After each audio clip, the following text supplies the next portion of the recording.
The two hawks. Have your wings been clipped? Perhaps all we need is to let go of what we believe to be our security, to realize that we always had wings.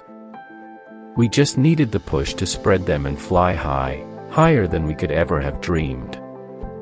Deep in the lands of a kingdom surrounded by mountains and crystal-clear rivers, lived a wise and just king, known for his love of nature and the creatures that lived in his vast empire. He was a man of deep reflection, who saw great teachings in the small things in life. His palace, located in the heart of a fertile valley, was full of lush gardens, where all kinds of birds flew freely, enjoying the wide, clear sky. One day, as a gift from a distant king, 2 falcon chicks came into his hands. The birds were magnificent, with shiny feathers that reflected the sunlight in golden and copper tones. Their eyes, piercing and sharp, seemed capable of seeing the deepest parts of the horizon. They were the pride of the skies, capable of flying to heights that other creatures could not even imagine. The king, amazed by their beauty and majesty, gave them to his best falconry teacher to train, eager to see them soar through the skies like the winged kings they were. Months passed and one of the falcons became an impressive spectacle. It flew with agility, swooping down from the highest point, as if it were an arrow in search of its prey. Its training was a resounding success. However, the other falcon did not move. From the day it arrived at the palace, it remained motionless on a high branch of a tree, its gaze fixed on the horizon, as if waiting for something that no one else could see. The falconer tried everything. He offered food, spoke in soothing whispers, encouraged it with gestures, but nothing worked. The falcon did not want to fly. It was as if it did not know it had wings.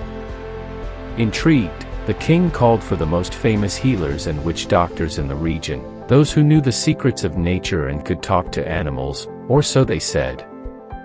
But none of them succeeded in making the bird fly. The king grew increasingly worried.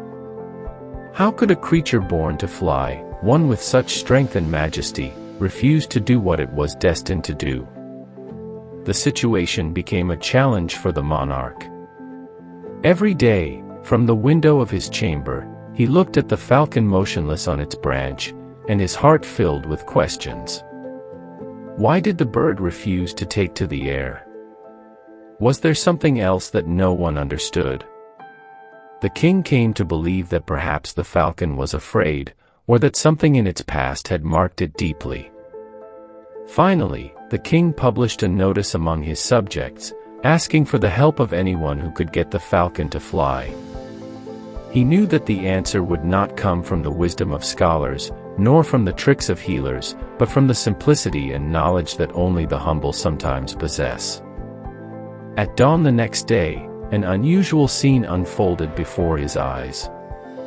From the window of his room, the king saw the falcon, the one that never moved, fly with strength and grace through the palace gardens. It rose high in the sky, cruising the wind with skill and confidence. It seemed like a completely different being, as if something inside it had finally awakened. Surprised and filled with emotion, the king asked for the person responsible for that miracle to be brought to him. When he was introduced, the king found himself face to face with a simple peasant, a man in humble clothes, with calloused hands and a face marked by work in the fields.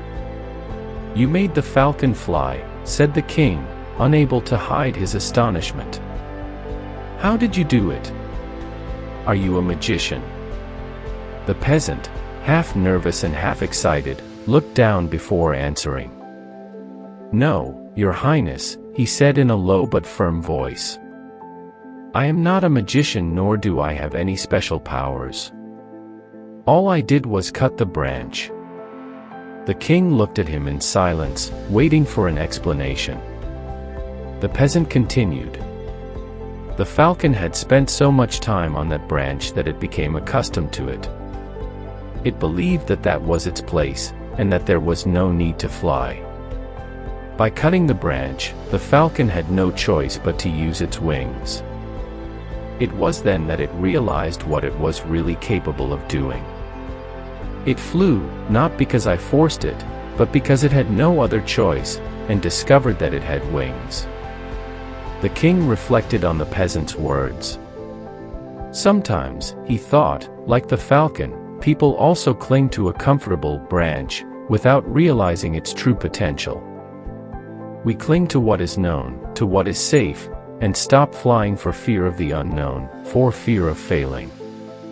But like the falcon, it is in those moments when we are left without the branch that we were holding on to, that we discover that we can fly, that we have wings that we never imagined we had. The peasant, humble in his knowledge, had given a lesson that neither the wisest healers nor the most experienced teachers could offer.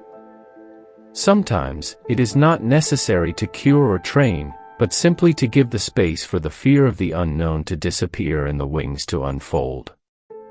The grateful king rewarded the peasant, but beyond the treasures and honors, what he valued most was the profound teaching that this simple man had brought to his life. From that day on, every time he encountered an obstacle or saw someone trapped in fear or uncertainty, the king remembered the story of the falcon and the branch. It wasn't that the falcon didn't know how to fly, it was that he had never tried because he didn't know he was capable. In our lives, many times our wings are cut off before we even realize that we can fly. Other times, like the falcon, we cling so tightly to the security of a branch that we forget who we really are.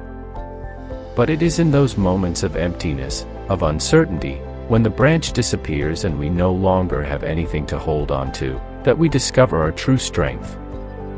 From then on, the king never stopped watching the falcons that flew through the skies of his kingdom, remembering that, like them, we all have wings, only sometimes we need someone to cut the branch off for us to discover it.